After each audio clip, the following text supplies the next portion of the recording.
오늘 말씀의 제목이 광야를 지나는 그대여 비상하라입니다. 말씀을 잘 들어보시고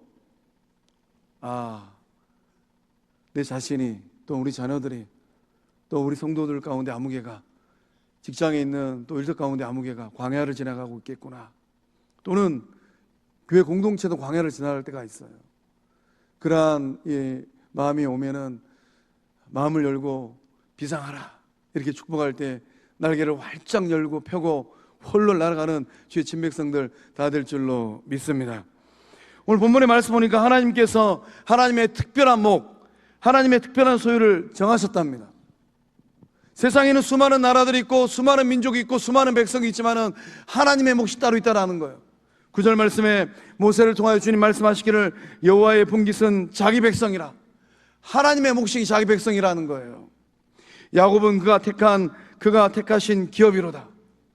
야곱의 후예들은 하나님께서 택하신 기업이랍니다. 자기 백성을 향하신 하나님의 선언이고 하나님의 고백이에요. 세상에 있는 수많은 백성과 민족들 가운데 하나님께서 콕 찍어서 내 몫이야, 내 소유야, 나의 기업이야 이렇게 말씀하시는 겁니다. 오늘 매자리 나오신 성도님들을 향하여서 하나님께서 그렇게 말씀하고 계신 줄로 믿습니다. 성광교회는 아무개 성도는 내 몫이고 내 소유고 내 기업이야, 이렇게 주님께서 말씀하고 있다는 거예요. 이 믿음을 가지고 의의 길을 걸어가고 생명의 길을 걸어가는 거룩한 및 성광교회 주의 친백성들 다 되실 줄로 믿습니다. 하나님께서 아브라함을 믿음의 조상으로, 이삭을 또 믿음의 아들로, 야곱을 열국의 아들로 부르시고 복되게 하셨습니다. 그 은혜가 오늘 우리들까지 흐르고 있는 거예요. 예수님을 만남으로 말미암아 나라는 한 인격 개체가 하나님의 소유가 되었구나. 성령 하나님께서 1951년 11월 17일 날 북녘 성도와 남녘 성도를 만나게 해줘서 이 아름다운 요스 땅에 태동케 하신 거룩한 미성광교회가 하나님의 기업이 되어지고 하나님의 소유가 되었구나. 그 은혜가 오늘 이 순간에도 흐르고 있고 우리 후대들에게 주님 오시는 그날까지 흘러가는 은혜가 될 줄로 믿습니다. 그렇다면 오늘 이 예배 자리에 나오신 저와 여러분, 거룩한 미성광교회 누구의 몫이고 누구의 소유고 누구의 기업일까요? 우리는 저마다의 인생을 바라보면서 스스로의 인생과 삶을 바라보면서 어떤 고백을 해야 되겠습니까? 거룩한 미성광교회는 누구의 기업일까요? 여러분의 자식들은 누구의 기업일까요? 하나님의 몫이 되고 하나님의 분깃이 되고 하나님의 기업, 하나님의 소유가 된 줄로 믿습니다. 그 거룩한 고백에 저마다에 주어진 인생의 길을 걸어갈 때에 인생의 집들을 세워야만 합니다. 그 거룩한 고백들을 위해 자식 농사를 지어야 되고, 그 거룩한 고백 위에 영혼의 집을, 그 거룩한 고백 위에 하나님의 나라를 세워가야 될 줄로 믿습니다. 하나님께서는 오늘 이 황무지 같은 세상을 살아가고 광야의 길을 걸어가고 있는 우리들을 위하여서 어떠한 일을 행하고 계실까요? 우리 10절의 말씀을 믿음으로 함께 읽어보겠습니다. 시작. 여호와께서 그를 황무지에서 짐승이 부르짖는 광야에서 만나시고 호위하시며 보호하시며 자기의 눈동자같이 지키셨도다. 아멘. 하나님께서 이 황무지의 삶을 살고 있고 이 광야의 길을 걷고 있는 주의 친백성들을 만나고 계신답니다. 과연 그렇다면 이 본문의 말씀에 기록된 황무지와 광야는 어떤 땅이고 누가 이러한 삶의 자리에 놓여 있을까요? 황무지는 미드바르라고 합니다. 미드바르는 거칠고 어지러운 땅을 의미합니다. 오직 죽음의 그림자만 짙게 드리워진 곳이 바로 광야입니다. 이 광야는 한마디로 먹고 살기 힘든 땅이라고 해요. 세상살이가 정말로 힘겨운 사람들, 이번 한 주간에 또 세상은 어떻게 굴러가고 있는가 이렇게 저렇게 살펴보니까 그 어떤 영혼이 그런 고백을 하더라고요. 정말로 먹고 살기 힘든 이 세대가 되어버렸다고. 이번에 6월 3일 날 뽑히는 대통령은 정말 먹고 살기 좋은 대한민국을 좀 만들었으면 좋겠다고. 이게 오늘을 살고 있는 세상의 많은 영혼들의 아픔이고 고뇌이지 않겠습니까? 그래서 먹고 살기가 힘든 이 세상을 살아가는 사람들, 허덕허덕하면서 세상을 살아가는 사람들, 그 세상을 향하여서 어떤 고백을 합니까? 광야 같은 세상이라고 하잖아요. 광야 같은 세상, 잘 먹고 잘 살아야 되는데 이런 기본적인 것조차 해결되지 않는 인생살이, 세상살이, 내 삶이 광야 같은 세상살이구나. 성경에서 말하는 이 황무지 광야는 또한 어디를 의미하겠습니까? 이 황무지는 430년 동안 종살이했던 애굽 땅을 의미합니다.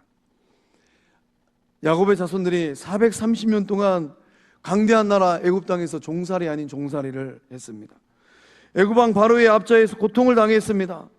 어려운 노동 생활을 했어요. 입에서 단내가 나는 겁니다. 생활고로 인해서 굉장히 힘든 어려운 시간들을 보내야만 했습니다. 흙을 이기고 벽돌을 굽고 또 고대 농사일을 해야만 했습니다. 그 애굽 땅이 바로 황무지라는 거예요. 하나님의 형상대로 지음받은 하나님의 자녀들이 인간다운 삶을 살아야 되는데, 하나님의 자녀다운 삶을 살아야 되는데 그러한 삶을 살아내지 못하는 땅, 그 땅이 바로 황무지라는 거예요. 우리 성도님들의 가정은 예외일까요? 성도님들의 일터는 예외일까요? 성도님들의 자녀들의 삶은 예외일까요? 예수의 몸된 교회는 예외일까요? 광야는 어디겠습니까? 광야는 출애굽한 이스라엘 백성들이 적과 꿀이 흐르는 이 가나안 땅을 향하여서 40년 동안 걸어갔던 수르 광야, 바란 광야, 신 광야를 의미합니다. 이 40년 광야를 지나가면서 생존의 위협에 내몰렸어요. 이 아말렉과 피비린내라는 전쟁을 치러야만 했습니다. 또 먹고 마시는 이 민생고의 문제, 먹을 양식이 없고 마실 물이 없었어요. 또 리더십의 문제, 또 질병의 문제, 또 관계성의 문제들이 인하여서 굉장히 소홀해했던 땅이 바로 광야 40년의 세월입니다. 광야를 지나야지만이 가나안 땅에 입성할 수 있어요. 광야를 지나야지만이 약속의 땅에 도달할 수가 있습니다. 문제는 광야를 무탈하게 지나갈 수 있겠느냐 하는 거예요. 예배 자리에 나오신 성도님들의 영적 현주소는 어떠할까요? 우리 자녀들의 삶의 자리는 어떠할까요? 우리 이웃들의 삶의 자리는 어떠할까요? 영적 공동체는 어떠할까요? 인생의 황무지, 인생의 광야는 어디 있겠습니까? 멀리 있는 것 같은데 아주 가까이 있어요. 아주 가까이 있습니다. 질병으로 인하여서 피골이 상접할 때 육체적 광야를 맞닥뜨리게 됩니다. 엊그제까지 건강했는데 하루아침에 중한 질병으로 인하여서 오도 가도 못한 신세가 되어버려요. 은혜는 무엇입니까? 은혜는 가까이 있을 때, 곁에 계실 때 사랑하고 섬기고 위로하는 것인 줄로 믿습니다. 감당하기 어려운 스트레스로 인한 정신적인 광야도 있어요. 그러니까 성령 충만한 교회, 예수의 몸된 교회는 어떤 곳인가? 설령 세상에서 이런저런 일들로 인해서 스트레스를 만나 하더라도 몸된 주의 전에 와서는, 예배당에 와서는, 교회에 와서는 찬송하면서, 예배하면서, 또 시탁교조하면서, 목장 예배하면서 이런 스트레스를 다 날려버려야 될 줄로 믿습니다. 또 경제적으로 인한 물질적인 광야를 맞닥뜨리게 합니다.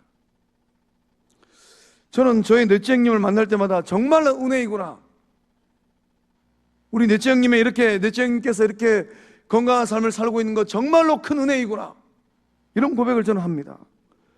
또 관계적인 광야가 있어요.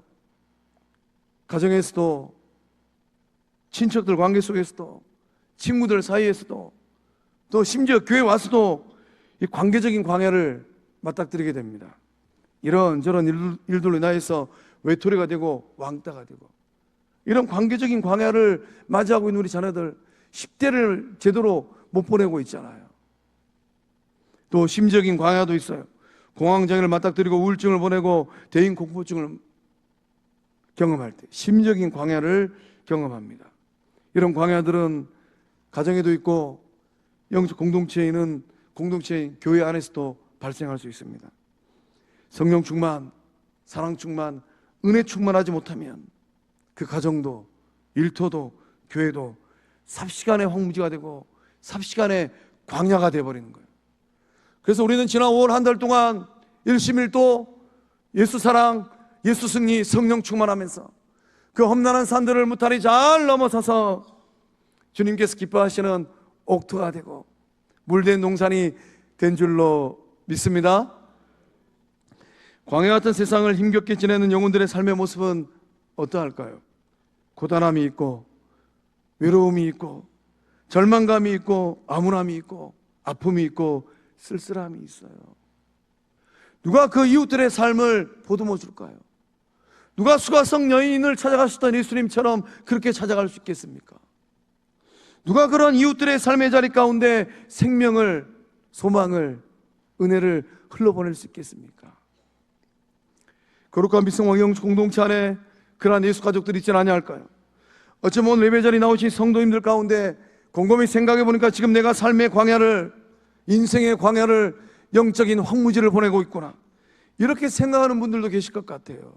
주님께서 역사하셔서 광야를 졸업하고 황무지를 졸업하고 옥토가 되어지고 생명이 약동하는 하나님의 거룩한 땅들 다 될 줄로 믿습니다. 이 황무지를 지나고 광야를 지나가는 영혼들을 위하여서 하나님은 무엇을 하고 계십니까? 하나님은 눈동자같이 지키고 계십니다. 그래서 이 본문의 말씀을 곰곰이 묵상하면 10절 말씀 가운데 여호와께서 그를 황무지에서 짐승이 부르는 광야에서 만나시고, 하나님이 만났다고 말씀을 기록하고 있습니다. 광야와 황무지는 만남의 장소입니다. 광야를 통하여서, 황무지를 통하여서 하나님을 만나야 돼요. 그 하나님을 좀 만나보셨을까요?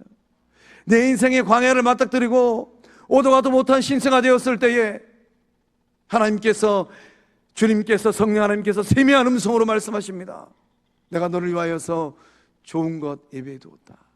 그 하나님께서 하나님의 때에 3쿠션으로 해결해 버리세요. 홍해가 갈라지는 것처럼 인생의 문제들을 해결해 버리십니다. 그 하나님을 만나보셨을까요? 오늘 예배 자리에 나신 성도님들, 그 하나님을 만남으로 말미암아 가장 복되고 은혜로운 삶들 다 되실 줄로 믿습니다. 과연 그렇다면 하나님께서는 황무지 같은 이 애굽 땅에서 고된 노역으로 종살이해 했던 이스라엘 백성들을 어떻게 돌보셨으며, 광야 같은 이 광야 이 40년의 이 생활하였던 이스라엘 백성들을 어떻게 돌보셨습니까? 하나님께서 세 가지 돌보의 역사를 이루셨답니다. 하나님께서 호위하셨어요.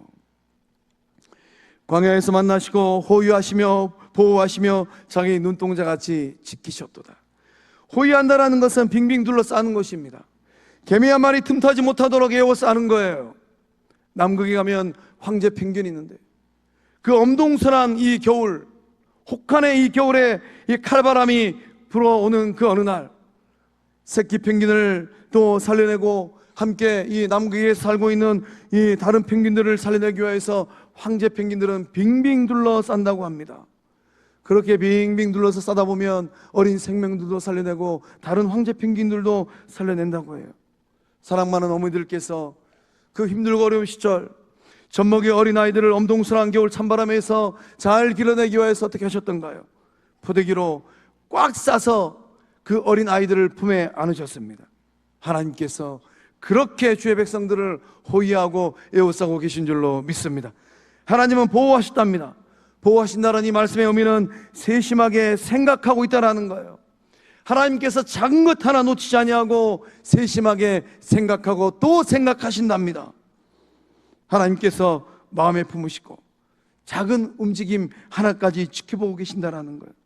사랑 많은 부모님들께서 그 자녀들을 세심하게 생각하고 있잖아요. 그리고 그 마음속에 진솔한 고백을 하잖아요. 그 자녀들이 힘들 때 아들내미, 딸내미, 엄마의 기도에 아빠의 기도에 너가 있다. 하늘 아버지께서 자기 백성들을 향하여서 그렇게 말씀하고 계시는 거예요. 하늘 아버지께서 지켜내셨답니다. 힘센 경호원들이 대통령을 경호하듯 그렇게 지키고 계시는 거예요. 말씀은 자기 눈동자같이 지켰답니다. 우리 신체 부위 가운데 가장 연약한 부위는 바로 눈동자일 것입니다. 가장 중요하면서 가장 연약한 기관이에요. 이 눈동자를 보호하기 위해서 하나님은 눈꺼풀을 주셨어요. 눈 깜짝할 새 눈꺼풀이 내려오잖아요. 이 눈꺼풀이 내려오는 속도, 이 눈꺼풀이 감기는 속도가 얼마인 줄 아십니까? 0.25초라고 합니다. 그러니까 1초에 눈꺼풀을 우리가 눈 깜빡임을 4번 할 수 있다는 거예요. 그래서 세상에 날아다니는 새들 가운데 가장 빠른 새가 어떤 새인가?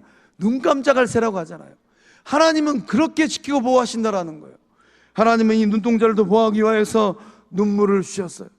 눈물이 마르면 안구 건조증 옵니다. 안구 건조증 오면 우리 눈동자가 새빨개져요. 그러니까 은혜는 무엇입니까? 우리의 눈에 눈물이 흐르는 거예요. 은혜는 무엇입니까? 예수님께서 정말로 눈물 흘리면서 안타까워하셨잖아요. 사랑하는 예수님께서 사랑하시는 나사로가 죽었을 때 우리 주님께서 눈물을 흘리셨잖아요. 보좌 우편에 계신 주님께서 광야의 길을 걸어가고 있고 황무지 같은 삶의 자리에 놓여있는 주의 친백성들, 성도님들을 향하여서 눈물 짓고 아파하시고 함께하고 계신 줄로 믿습니다. 은혜는 계실 때에 울어주는 거예요. 은혜는 계실 때에, 누군가가 내 옆에 있을 때에 함께 울어주는 것입니다. 우리 안에 그 은혜가 충만하게 흐르고 있는 줄로 믿습니다. 하나님께서 또 이 눈동자를 보고하기 위해서 속눈썹도 주시고 또 윗눈썹도 주셨어요. 이 얼마나 큰 은혜입니까? 그래서 하나님께서는 이렇게 여러분의 삶을 지키고 보호하고 계신다라는 거예요. 하나님께서 이사야 43장 1절과 2절의 말씀을 통하여서 말씀하십니다. 한 목소리로 함께 읽어보겠습니다. 시작. 창조하신 주님께서 말씀하신다. 이스라엘아, 내가 너를 성령하였으니 두려워하지 말라. 내가 너를 지명하여 불렀으니 너는 나의 것이다. 내가 물 가운데로 건너갈 때에 내가 너와 함께하고 내가 강을 건널 때에도 물이 너를 침몰시키지 못할 것이다. 내가 불 속을 걸어가도 그을리지 않을 것이며 불꽃이 너를 태우지 못할 것이다. 아멘. 이 말씀 액면가 그대로 성도님들 삶에 적용되고 있는 줄로 믿습니다. 이 물을 건너가야 돼요. 물살이 너무 셉니다. 이 강을 건너가야만 합니다. 근데 이 강을 건너가지 못할 것 같아요. 이 강을 건너가지 못하면 내 인생이 끝날 것 같은데, 불구덩이 속에 내 인생이 빠져버렸습니다. 이 불구덩이에서 헤어나와야 되는데 불길이 너무 거셉니다. 누가 나를 물을 건너가게 하고 이 강을 건너가게 하고 불구덩이에서 머리털끝 하나 타지 않도록 도와주실까? 전능하신 하나님, 생명의 주인 되신 하나님께서 그렇게 주의 백성들, 하나님의 소유, 하나님의 목된 성도님들을 지켜내고 보호하고 함께하고 계신 줄로 믿습니다. 하나님은 광야를 지나고 황무지를 지난 주의 백성들을 위하여서 어떠한 일을 행하시겠습니까? 하나님께서 독수리 훈련을 시키신답니다. 우리 11절과 12절의 말씀 믿음으로 함께 읽어보겠습니다. 시작. 마치 독수리가 자기의 보금자리를 어지럽게 하며 자기의 새끼 위에 너풀거리며 그의 날개를 펴서 새끼를 받으며 그의 날개 위에 그것을 엎는 것 같이 여호와께서 홀로 그를 인도하셨고 그와 함께한 다른 신이 없었도다. 아멘. 전능하신 하나님, 역사의 주인 되신 하나님, 생명의 주인 되신 하나님께서 왜 주의 백성들을 광야를 지나가게 하고 황무지의 삶을 살게 하셨을까요? 그 전능하신 하나님께서 광야도 지나가지 않게 하시고 황무지도 지나가지 않게 하시면 얼마나 좋겠습니까? 그러나 하나님은 황무지를 지나가게 하시고 광야를 지나가게 하셨어요. 그 이유와 목적이 있다면 무엇이겠습니까? 하나님께서 자기 목된 자기 백성들, 하나님의 기업되어주고 하나님의 소유가 된 하나님의 자녀들을 독수리처럼 강한 존재로 만들기 위함인 줄로 믿습니다. 독수리는 절벽 위에 집을 지어요. 그리고 독수리가 집을 지을 때는 이 마른 가지들을 가져다가 아주 거칠게 집을 짓습니다. 그리고 새끼가, 이 알이 태어나면은 거기다가 이 다른 짐승들을 가져다가 이 털을 깔고 또 가죽을 깔아가지고 폭신폭신하게 만들어요. 엄마 독수리, 아빠 독수리가 새끼 독수리를 잘 키워낸 그 어느 날, 둥지를 떠나게 될 날이 되면 말씀의 기록처럼 자기의 보금자리를 어지럽게 합니다. 다 걷어버려요. 다른 짐승의 가죽도 걷어버리고 또 털들도 다 걷어버립니다. 그리고 자기 새끼 위에서 너풀거립니다. 왜 이렇게 너풀거리게 했어요? 둥지를 떠나라는 것이죠. 그리고 날개를 펴서 새끼를 반다고 합니다. 새끼 독수리들이 그 절벽 위에서 내려다보니까 너무 두려워 보여요. 그러나 이 어미 독수리가 날개짓을 하면은 새끼 독수리들이 힘을 얻어가지고 점핑한다고 해요. 날개에 힘이 없으니까 추락합니다. 그러면은 아빠 독수리가 받아준다고 합니다. 그것을 수차례 보면 그 날개에 힘이 생겨가지고 새끼 독수리가 하늘을 훨훨 난다라고 해요. 하늘 아버지께서 주의 백성들에게 원하시는 삶이 있다면 어떤 삶이겠습니까? 하나님께서 예수의 몸된 거룩한 미 성관교를 향하여서 원하시는 것이 있다면 무엇이겠습니까? 하늘을 홀로 나는 독수리처럼 그렇게 성령의 바람을 타고 하늘을 훨훨 나는 하나님의 사람들, 거룩한 예수 그리스도의 몸된 죄전 되는 것인 줄로 믿습니다. 문제는 무엇이 문제일까요? 문제는 우리들의 부정적인 생각이에요.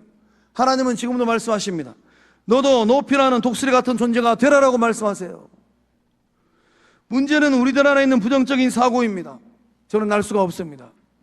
저는 무능합니다. 저는 부족합니다. 저는 가진 게 없습니다. 부모가 자녀들에게 원하는 삶은 둥지 안에 머물러 있는 삶이 아닙니다.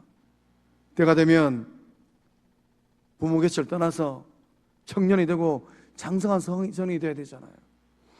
저도 막내가 19살 된 고3 때 둘째에게 그렇게 얘기했어요. 아들아, 너는 아버지 최종배 목사의 아들로 사는 것이 아니라 이제 이후로는 하나님의 아들로 살아라. 오늘 예배 전에 나오신 성도들 집에 가서 꼭 자녀들에게 그렇게 얘기하십시오. 너는 내 자식으로 살지 말고 하나님의 아들로, 하나님의 딸로 살아라. 그 말 한마디가 자녀들의 삶을 가장 복된 삶으로 세워낼 줄로 믿습니다. 때가 되면 각자에게 주어진 인생의 사명을 위하여서 저마다의 길을 잘 걸어가는 겁니다. 때가 되면 둥지를 떠나서 날개짓을 하고 하늘을 훨훨 날아가는 독수리처럼 강인한 존재가 되는 거예요. 거센 바람이 온다 하더라도 독수리는 더 좋아하잖아요. 바람이 세게 불면 세게 불수록 날개를 활짝 펴고 더 높이 날아가잖아요. 그러한 존재가 되는 것, 바로 교회의 주인 되시고 생명의 주인 되시는 주님께서 저와 여러분에게, 영적 공동체에게 걸고 있는 기대인 줄로 믿습니다. 성경의 인물들 가운데 둥지 안에 있는 독수리처럼 둥지를 떠나기 싫어했던 인물이 한 명 있어요. 모세입니다. 모세가 40년 왕조로 살고 40년은 목동으로 살았습니다. 80이 된 어느 날 하나님께서 모세를 불렀어요. 모세야, 너 일 좀 해야 되겠다. 어떤 일입니까? 너 애굽 바로 앞에 가가지고 내 백성들을 건져와라. 그러니까 이 모세가 이런저런 변명을 댑니다. 하나님, 저는 해가 짧은 사람입니다. 저는 말을 잘하지 못합니다. 저는 입이 뻣뻣하고 또 혀가 둔한 사람입니다. 이런 핑계 저런 핑계를 대니까 하나님께서 모세에게 역정을 내시고 화를 내셨어요. 그 하나님께서 모세에게 뭐라고 말씀하셨습니까? 모세야, 못한다고 손절하지 말아라. 너에게 히브리 말을 정말로 잘하는 형 아론이 있지 않느냐라고 대안을 하나님께서 주셨습니다. 너는 형 아론과 함께 애굽 땅으로 가라. 하나님께서는 광야를 지나는 자녀된 저와 여러분에게 원하는 것이 있습니다. 무엇을 원하시겠습니까? 더 큰 구원의 역사를 이루기 위하여서 둥지를 떠나는 거예요. 여러분 각자의 날개짓을 하고 하늘을 훨훨 나는 것인 줄로 믿습니다. 새끼 독수리처럼 아래를 내려다보니까 둥지 아래가 절벽이에요. 둥지 안에 머물러 있는 것이 아니라 용기를 얻고 담력을 얻고 힘을 내서 점핑하는 것입니다. 비록 날개짓이 서툴려 하더라도 이 독수리 훈련을 하면 예수님께서 받아주시고 성령 하나님께서 받아주시고 능력을 주셔서 날개에 힘이 들어가고 또 능력이 생겨서 성령의 바람을 타고 세상을 훨훨 날고 하나님 나라를 훨훨 나는 주의 친백성들 다 될 줄로 믿습니다.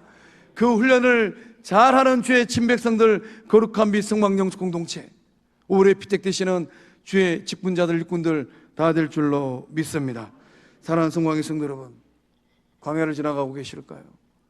광야를 지나는 그대들에게 보좌 우편에 계시는 주님께서 원하시는 것이 있다면 무엇일까요? 날개를 활짝 펴고 비상하는 것인 줄로 믿습니다.